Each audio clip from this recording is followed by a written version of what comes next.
अस्सलाम वालेकुम स्टूडेंट्स। हम 9th क्लास फिज़िक्स का चैप्टर 1 स्टार्ट कर रहे हैं, that is physical quantities and measurement. Students, physical quantity and measurements का फर्स्ट टॉपिक है हमारे पास, that is introduction to physics. Students, इस टॉपिक पे जाने से पहले आज सबसे पहले हम कुछ चीज़ों में फ़र्क करेंगे, जैसा कि नेचुरल फ़िलासफ़ी और साइंस। जब हम नेचुरल फ़िलासफ़ी और साइंस में फ़र्क कर चुके होंगे, एंड देन हम फिर फिज़िक्स की तरफ मूव करेंगे कि फ़िज़िक्स तक हम कैसे पहुँचे। स्टूडेंट्स, इंसान जो है वो हमेशा से शुरू वक्त से इर्द गिर्द की चीज़ों की खोज में लगा रहता है। उसको हमेशा क्यूरियोसिटी होती है सीक्रेट्स ऑफ नेचर के बारे में, और वो हमेशा इन अ सर्च ऑफ ट्रूथ और रियलिटी की खोज में लगा रहता है। यानी जो हमारे इर्द गिर्द हैपनिंग होती है, जैसे सूरज का निकलना, जैसे दिन का रात में बदल जाना, रात का दिन में बदल जाना, जैसा कि स्काई चेंजेस जो होती हैं, और आपके सामने जो मौसमियाती तब्दीली आती है, कैसे एकदम बादल आते हैं, कैसे एकदम बारिश होती है, और कैसे सूरज से गर्म शुआएं ज़मीन तक पहुंचती हैं, कैसे बग़ैर किसी सोर्स के सूरज हमेशा अपने टाइम पे निकल रहा है और हमेशा अपने टाइम पे ग्रूब होता है। अब इन तमाम हैपनिंग की खोज में इंसान हमेशा से लगा रहा है और रियलिटी और ट्रुथ तक पहुंचना चाहता है कि ऐसा क्यों है। इवन कि हम भी अगर देखें, हमारे दरमियान हम भी एक दूसरे की खोज में लगे रहते हैं, रीजंस में लगे रहते हैं, लॉजिक्स एंड ट्रुथ्स को सर्च करने में लगे रहते हैं। तो ऐसे में स्टूडेंट्स, हम क्या करते हैं कि स्टार्ट से इंसान एक लॉजिकल रीजनिंग ढूंढना चाहता है। ओके स्टूडेंट्स, अगर हम स्टूडेंट्स 1800 सदी तक देखें तो तमाम चीज़ें एक सिंगल फ़िलासफ़ी से स्टडी होती थी, जिसको नेचुरल फ़िलासफ़ी कहा जाता है। यानी कुदरत का फ़िलासफ़ा, कुदरत का जो फ़लसफ़ा है, ठीक है, नेचुरल फ़िलासफ़ी है, उस चीज़ से हर चीज़ को मुताला किया जाता था, नेचुरल फ़िलासफ़ी से मुताला किया जाता था। अब नेचुरल फ़िलासफ़ी में क्या होता था स्टूडेंट्स, कि साइंटिस्ट जो थे और उस टाइम के जो लोग थे, वो जस्ट लॉजिकल रीजनिंग देते थे, एक चीज़ का लॉजिक दे देते थे कि एक्चुअल में अगर किसी चीज़ पे बहस होती थी तो किस लॉजिक को सबसे ट्रू माना जाता था, जिसकी लॉजिक सबसे स्ट्रांग होती थी। यानी अगर साइंटिस्ट किसी चीज़ पे बहस मुबाहिसा करते तो हर साइंटिस्ट अपने अपने लॉजिक पेश करता, और जिसकी लॉजिक सबसे स्ट्रांग पावरफुल होती थी और ट्रुथ के क्लोज होती थी, ट्रुथ के करीब तरीन होती थी, फिर उस लॉजिक को फाइनली एक्सेप्ट कर लिया जाता था। ओके, यानी उस टाइम पे किसी किस्म की एक्सपेरिमेंटेशंस नहीं होती थी, तजर्बे नहीं होते थे, उस टाइम पे अपरेटस अवेलेबल नहीं थे, बल्कि वो वक्त था सिर्फ और सिर्फ लॉजिक्स का। ठीक है, लॉजिक्स, मंतक और रिसर्च, यानी रिसर्च होती थी लॉजिक्स के बेस पे, और लॉजिक के बेस पे जो ट्रुथ के सबसे करीब तरीन बात होती थी उसको जो है वो ट्रू माना जाता था। स्टूडेंट्स, 1800 सदी के बाद जब हम एंटर होते हैं क्लोजेस्ट 1900 सदी तक, इन दैट सेंस जो नेचुरल फिलासफी है वो एक नई ब्रांच को जन्म देता है, दैट इज साइंस, जिसको हम पढ़ते हैं। और साइंस जो है स्टूडेंट्स, ये एक लतीनी ज़ुबान का लफ्ज़ है जो कि सेंटिया से निकला है, जिसका मतलब है नॉलेज। याद रहे स्टूडेंट्स कि नेचुरल फिलासफी अब भी स्टडी की जाती है, अब भी जो है आप एशिया में भी अभी भी नेचुरल फिलासफी को किसी हद तक माना जाता है। बट साइंस जो है वो चूँकि एक्सपेरिमेंटेशंस और ऑब्जर्वेशंस के बेस पे प्रूफ की जाती है बात। यानी आप जब लॉजिक इसमें लॉजिक्स जो है उसका किसी किस्म का कोई चांस नहीं है। जब साइंटिस्ट होते हैं वो जब किसी बात पे रिसर्च करते हैं तो फर्स्ट ऑफ ऑल उसको ऑब्जर्व करते हैं, ऑब्जर्वेशन होती है। ऑब्जर्व करने के बाद एंड देन फिर एक्सपेरिमेंटेशन होती है। एक्सपेरिमेंटेशंस के बाद जो बात वैलिड प्रूफ होती है फिर उसको सही माना जाता है। जबकि नेचुरल फिलॉसफी में क्या होता था, ओनली लॉजिक्स की बेस में जो ट्रुथ के करीब तरीन बात होती थी उसी को ही एक्सेप्ट कर लिया जाता था। जबकि साइंस के अंदर जो लॉजिक्स है, आपको अगर ट्रुथ तक पहुंचना है, रियलिटी तक पहुंचना है, तो यहाँ फिर ऑब्जर्वेशन होगी एंड देन एक्सपेरिमेंटेशंस होगी एंड देन उस बात को फिर ट्रुथ माना जाता है और एक्सेप्ट किया जाता है। तो स्टूडेंट्स, अगर हम साइंस की बात करें,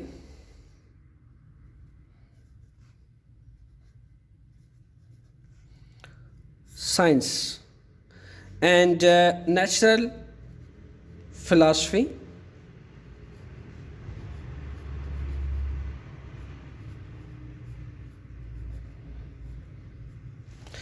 नेचुरल फिलॉसफी में स्टूडेंट्स सिर्फ और सिर्फ हमारे पास लॉजिकल रीजनिंग दी जाती थी किसी भी बात की। लॉजिकल रीजनिंग, लॉजिकल रीजनिंग के बेस पे इंसान ट्रुथ तक पहुंचता था और साइंटिस्ट लॉजिकल रीजनिंग दे के किसी बात की तह तक पहुंचते थे। और किसी साइंटिस्ट की ट्रुथ के करीब तरीन जो लॉजिकल रीजनिंग होती थी, क्लोजेस्ट रीजनिंग होती थी लॉजिकल रीजनिंग, उसी को सही माना जाता था। जबकि साइंस जो है स्टूडेंट्स, ये एक लातीनी ज़ुबान का लफ्ज़ है, लैटिन वर्ड है जिसको कहते हैं सेंटिया।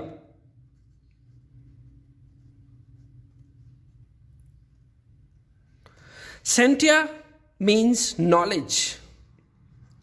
सेंटिया का मतलब है नॉलेज, जिसको बाद में इंग्लिश साइंटिस्ट जो आए इन्होंने इसका नाम सेंटिया से चेंज करके क्या रख दिया, इसका कंप्लीट नाम रख दिया गया साइंस। अब स्टूडेंट, साइंस है क्या? एक्चुअल में science as a meaning of knowledge, एक नॉलेज को हमने कहा कि दैट इज़ साइंस। अब हुआ क्या कि 1800 सेंचुरी के बाद, यानी जब 19वीं सेंचुरी आई और नेचुरल फिलॉसफी ने एक नई फिलॉसफी को बढ़ दी जिसको साइंस कहा जाता है, और इंसान धीरे धीरे अपनी नॉलेज को जब बढ़ाने लगा तो इसी साइंस को दो मज़ीद ब्रांचेस में डिवाइड कर दिया गया, जिसमें फर्स्ट है स्टूडेंट्स फिजिकल साइंस और सेकंड है बायोलॉजिकल साइंस। साइंस को नॉलेज के बढ़ने के साथ साथ मज़ीद इसको दो मज़ीद साइंसेस डिसिप्लिन में डिवाइड किया गया, जिसमें फ़र्स्ट कहते हैं हम फिजिकल साइंसेस को,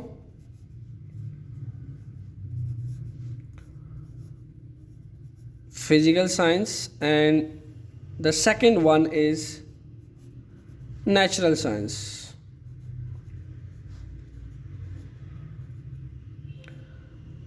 Means biological science, यानी कि biological science, biological science. Students, physical science किस चीज़ के साथ कंसर्न हुई जब इसको डिवाइड किया गया? तो फिजिकल साइंस जितने भी हमारे पास, अगर हम यूनिवर्स को देखें तो यूनिवर्स दो तरह की चीज़ों पर मुश्तमिल है। एक लिविंग थिंग्स पे, ठीक है, यानी जिनकी लाइफ है, बायो मीन लाइफ, ठीक है, जिनकी लाइफ है, ठीक है, उन पे मुश्तमिल है, और एक उन चीज़ों पे जिनकी कोई लाइफ नहीं है, जैसा कि ये मार्कर, जैसा कि register, table, chairs, boards, duster, chalks, this all are the non living things. तो फिजिकल साइंस में हम किस चीज़ के साथ कंसर्न करते हैं? नॉन लिविंग थिंग्स के साथ।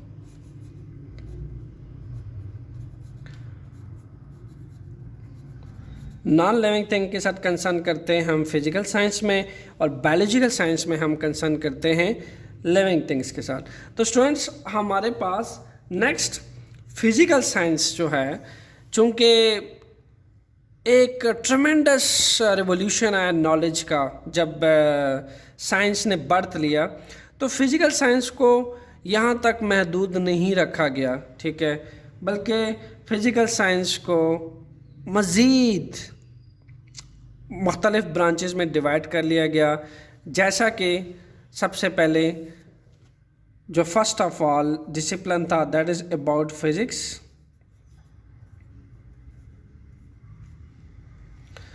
and the second one is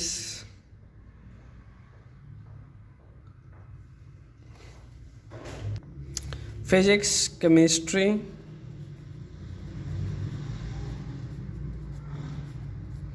and astronomy,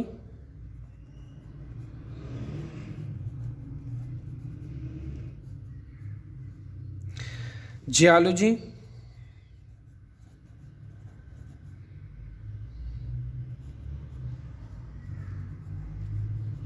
and metrology।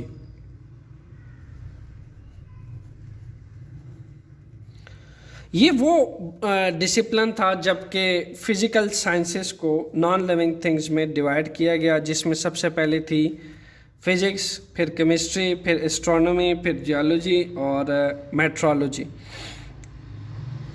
या physics and chemistry, astronomy, geology, metrology, इस डिसिप्लिन में फ़िज़िकल साइंसेस को डिवाइड किया गया, क्योंकि फ़िज़िकल साइंस स्टूडेंट बहुत बड़ी वास्ट नॉलेज थी, बहुत बड़ी वास्ट नॉलेज थी, जिसको फिर नॉन लिविंग थिंग्स में मुख्तलिफ डिसिप्लिन में डिवाइड कर लिया गया। जैसा कि आपके पास फ़िज़िक्स में आपने मैटर एंड एनर्जी के बारे में पढ़ा कि कैसे मैटर और एनर्जी के म्यूचुअल रिलेशनशिप क्या है। केमिस्ट्री में आपने एटम्स के रिएक्शन एक्टिविटी पढ़ी। एस्ट्रोनॉमी में आप सितारों और जितने भी सितारे हैं उनकी स्टडी करते हैं। जियोलॉजी के अंदर आप ज़मीन की जो क्रस्ट है, लावा, ज़मीन के अंदर में लावा का बनना, अर्थक्वेक का होना और अर्थ चेंजेस जो हैं वो आप जियोलॉजी में पढ़ते हैं।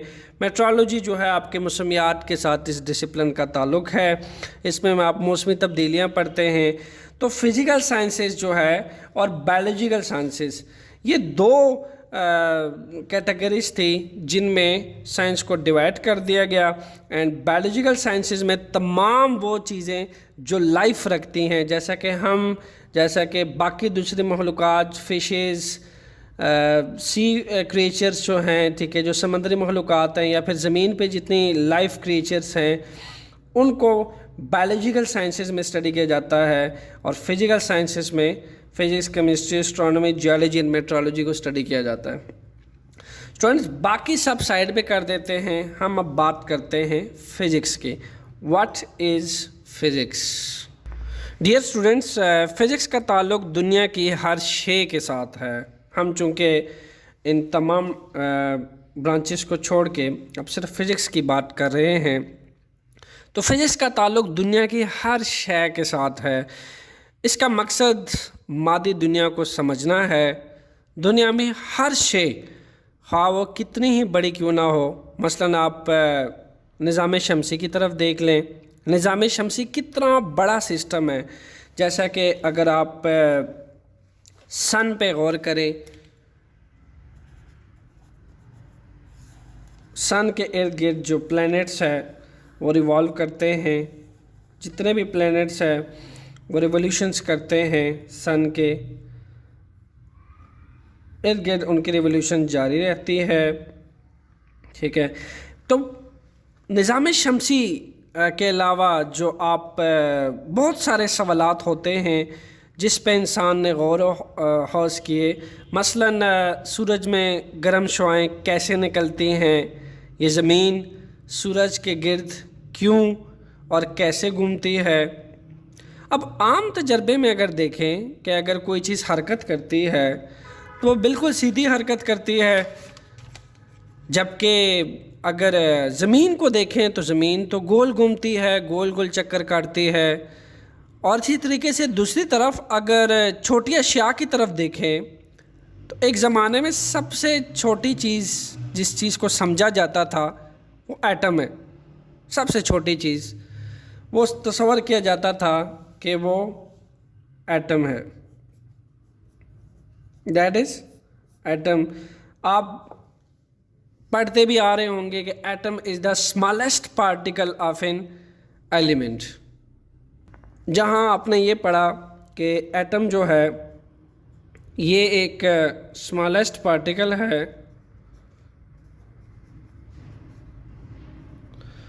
तो अगर आप एक एप्पल की मिसाल ले लें,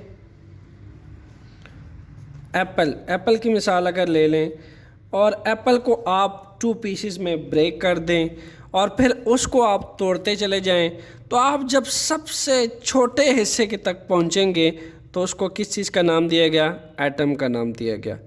और स्टूडेंट्स, आज हम जानते हैं कि एटम को मज़ीद तोड़ा जा सकता है, और अगर हम एटम को मज़ीद तोड़ते चले जाएंगे, मज़ीद ब्रेक करते जाएंगे, तो हम जिस हिस्से तक पहुंचेंगे वो होगा न्यूक्लियस। यानी एटम को मज़ीद तोड़ते हमें एक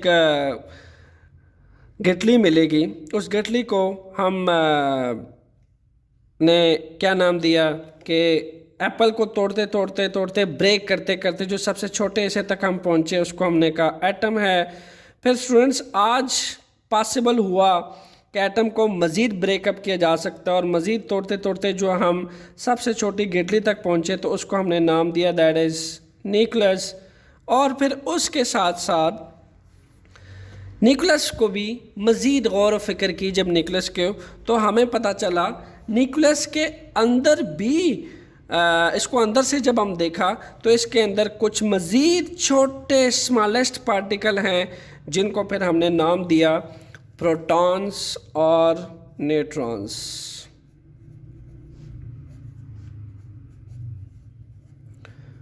प्रोटॉन एंड न्यूट्रॉन्स।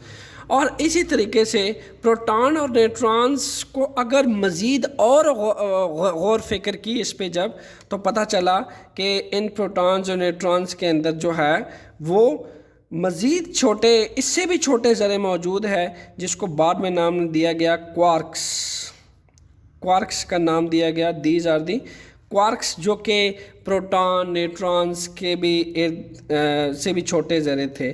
तो जो इंसान सबसे छोटी गुठली तक पहुंचा था, तो यहाँ देखा गया कि कुछ ऐसे एटम इलेक्ट्रॉन्स घूमते हैं इन पाथ्स के अंदर।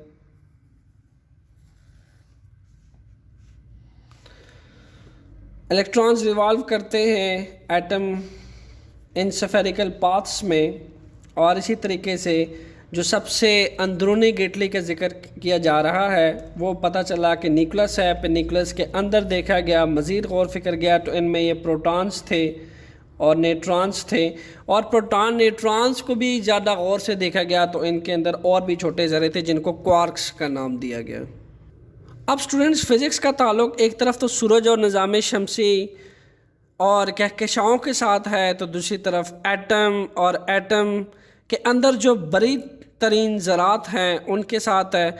और दरमियान में तो हर चीज़ आ जाती है, जैसा कि सॉलिड, लिक्विड, गैस, प्लाज्मा। तो उन तक भी फ़िज़िक्स जो है वो डिफरेंट फ़िज़िक्स इसको डिफरेंट कैटेगरी में डिवाइड करती है मैटर्स के थ्रू। और उन तक भी फ़िज़िक्स जो है, फ़िज़िक्स के थ्रू हम उनकी स्टडी करते हैं और इनको डिफ्रेंशिएट करते हैं। एटम्स जो हैं उनमें सॉलिड जो हैं वो टाइटली बॉन्ड होते हैं, उनके एटम्स टाइटली पैक्ड होते हैं। लिक्विड्स के जो मॉलिक्यूल्स हैं उनमें थोड़ी सी वैकेंट स्पेसेस होती हैं। गैसेस के मॉलिक्यूल एक दूसरे से फार अवे होते हैं।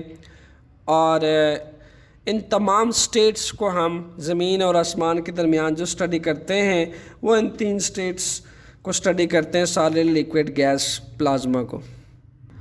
स्टूडेंट्स, जब फिज़िक्स आई तो रैपिड प्रोग्रेस जो था साइंस का रिसेंट ईयर में, उसने अपने डिस्कवरी से, अपने इन्वेंशन से और अपने टेक्नोलॉजी से, अपने साइंटिफिक प्रिंसिपल से हमारी लाइफ को बहुत ज़्यादा आसान बना दिया, बहुत कन्वीनियंट बना दिया, जिसमें फ़िज़िक्स जो है सबसे ज़्यादा, फिज़िकल साइंस में जो फ़िज़िक्स थी उसने सबसे ज़्यादा इंसानी के लिए आसानियाँ पैदा की, ऐसे ऐसे इन्वेंशन, ऐसे ऐसे डिस्कवरीज़ की जिसने इंसान की लाइफ को बेहद आसान बनाया।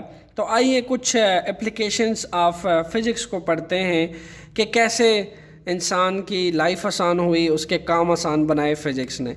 जिसमें अगर आप सबसे पहले देख लें, that is pulley. Police students अपने इर्द गिर्द की सराउंडिंग में आप देखते होंगे कि इसको अक्सर जो है एक बहुत हैवी लोड को, एक हैवी मैस को उठाने के लिए इस्तेमाल किया जाता है। पुली जो है एक फ्रैक्शनल लेस पुली होती है और यहाँ पे हम एक लोड जो है उठाने के लिए इसको यूज़ करते हैं। पुली को यहाँ से मैस सस्पेंड करते हैं, हैवी लोड का मैस, और दूसरी तरफ से इसको खींचते हैं, तो मैस को उठाने के लिए पुली का इस्तेमाल किया जाता है। अब अगर आप इंडस्ट्रीज़ लेवल पे देखें तो बड़े बड़े हैवी टैंकर्स और हैवी काम लिए जाते हैं पुली से, हैवी लोड उठाने के लिए इसको यूज़ किया जाता है। सबसे बड़ी बात, अगर आप ट्रांसफार्मर को जब देखते हैं तो ये पुली की तहत ही आसान होता है उसको उठाना। इतना हैवी ट्रांसफार्मर जो आप देखेंगे, सिर्फ 2 बंदे पुली के तहत इसको उठाते हैं और अपने टारगेट एरिया पे प्लेस कर देते हैं। तो पुली जो है that is the one of the good invention from physics. इसी तरीके से स्टूडेंट्स, सेकंड नंबर पे जो फिज़िक्स ने इंसान की लाइफ जो है आसान बनाई, दैट इज़ इलेक्ट्रिसिटी।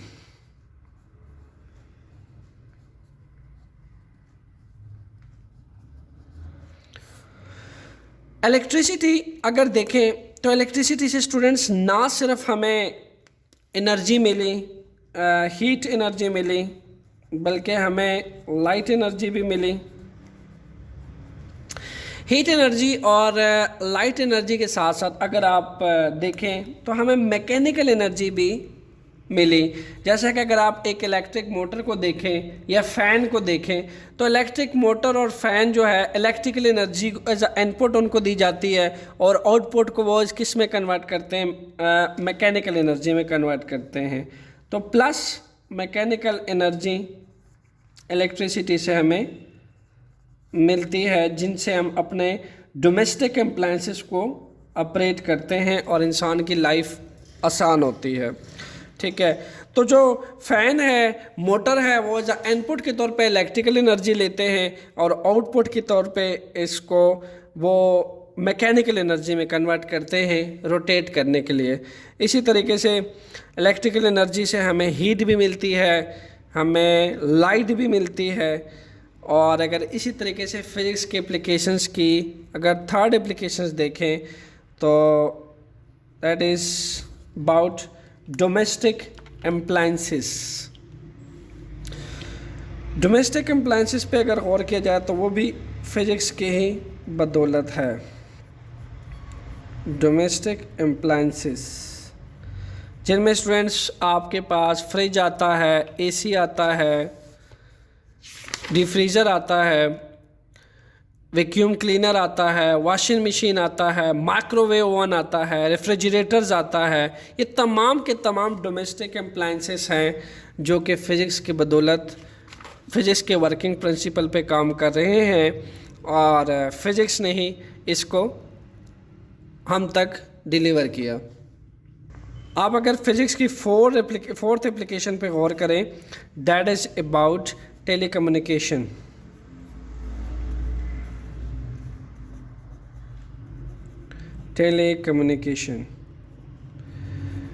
टेलीकम्युनिकेशन में आप देखते हैं जो आज हम इंसान रेडियो का इस्तेमाल करता है, दूर बैठ के टीवी जो है पे अगर कोई प्रोग्राम चल रहा होता है, मींस के कराची में एक प्रोग्राम चल रहा होता है, आप उसको रावलपिंडी में या इस्लामाबाद में बैठ के सुनते हैं, तो कैसे उस प्रोग्राम की रसाई आप तक होती है। इस सारे टेलीकम्युनिकेशंस का जो डिसिप्लिन है वो फिज़िक्स के वर्किंग प्रिंसिपल पे काम करता है। और आजकल की सबसे बड़ी बात मोबाइल फ़ोन स्टूडेंट्स जो आप एक दूसरे से कम्युनिकेट करने के लिए इस्तेमाल करते हैं, एक मैसेजिंग करने के लिए इस्तेमाल करते हैं, पिक्चर सेव करने के लिए इस्तेमाल करते हैं, पिक्चर सेंड करने के लिए, रिसीव करने के लिए, और इसके साथ साथ जो रेडियो ट्रांसमिशन चलती है, और ना सिर्फ रेडियो ट्रांसमिशन बल्कि कैलकुलेटर में भी आप जो कैलकुलेटर का इस्तेमाल है, ठीक है, वो भी जो है फ़िज़िक्स के वर्किंग प्रिंसिपल पे काम करता है। तो ये तमाम जितने भी डिसिप्लिन्स हैं वो फ़िज़िक्स के तहत जो है वो आप तक पहुंची हैं। जितने भी एप्लीकेशंस हैं, pulley, electricity and domestic appliances, telecommunication, ये फ़िज़िक्स के तहत आप तक पहुंची हैं। तो आप कह सकते हैं कि फ़िज़िक्स ने इंसान की लाइफ बहुत ज़्यादा आसान बनाई, और जहाँ फ़िज़िक्स ने इंसान की लाइफ आसान बनाई, वहीं पे किसी हद तक फ़िज़िक्स के इन्वेंशन ने, साइंटिफिक इन्वेंशन ने कुछ हार्मफुल इफ़ेक्ट या डिस्ट्रक्शंस कह लें सीरियस नेचर के कॉज किए। जैसा कि सबसे बड़ी बात जो एनवायरमेंटल पोल्यूशन है, वो एक डेडली वेपन कह सकते हैं आप, कि इन तमाम डिस्कवरी से एक एनवायरमेंटल पोल्यूशन भी दुनिया में फैला, कायनात में फैला, और एनवायरमेंटल पोल्यूशन से इंसान जो है वो हार्मफुल इफ़ेक्ट इंसानी सेहत पे असरात होते हैं, इंसानी ज़िंदगी पे असरात होते हैं। तो जहाँ इंसान की ज़िंदगी फ़िज़िक्स ने आसान की, साइंटिफिक इन्वेंशन ने आसान की, वहीं पे कुछ हार्मफुल इफ़ेक्ट्स भी आए। स्टूडेंट्स, ये थी इंट्रोडक्शन इनटू फिज़िक्स, जिसको आपने सुना। आपने लेक्चर के लास्ट में कमेंट्स करके लाजमी बताना है कि आपको ये लेक्चर कैसा लगा, एंड देन क्वेश्चन अगर आपके माइंड में कोई है तो कमेंट सेक्शन में लाजमी दीजिएगा। हमारा नेक्स्ट टॉपिक होगा physical quantities. Stay tune with conceptual physics lecture. Thanks.